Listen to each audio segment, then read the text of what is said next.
лятото фактически свършвам със Свен, така че тогава вече наистина няма да имам никакви пречки, но аз се надявам още зимата да се случи това нещо.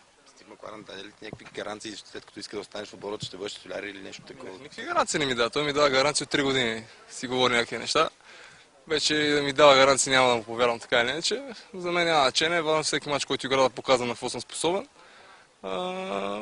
И се надявам така до зимата наистина да има вече развитие, защото вече чувствам се готов да пазя и вече трябва да наистина запазя на някой отбор. Дали ще е Твен, дали ще е в ПСВ Eindhoven, дали ще е Якс, дали ще е някой друг в отбор в Холандия или в някоя друга държава, вече крайно време почна да пазя.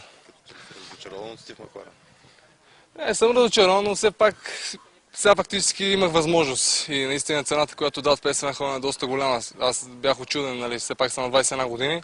Дават 1,5 милиона евро за мен и да ме откупят от Ливърпул. Рафа се съгласи, Рафа Бенитес, всичко беше наред и в крайна сметка аз бях готов вече да отивам на подписане. Той 2 дена преди това каза категорично няма.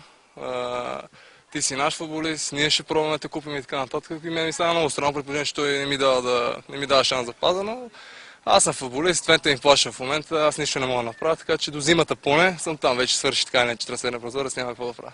Аз чух, че треньорът на ПСВ Eindhoven ти обещава титулярно място, когато е разговарял с теб.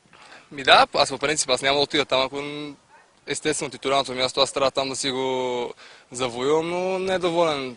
Това, което говорихме от титулярния страж, ще има 3 вратари и така, което говорихме, зимата ще се освободи от тях и вече аз ще отида и естествено, дай Боже, всичко е нормално да запазя там. Как ще изкараш тия месеци до зимата в Твенте, след като не си доволен там? Аз съм професионален футболист, те ми плащат заплата. Ако нямаше ПСВ Eindhoven, имах само Твенте цяла година, така че аз за това нещо се чувствам щастлив.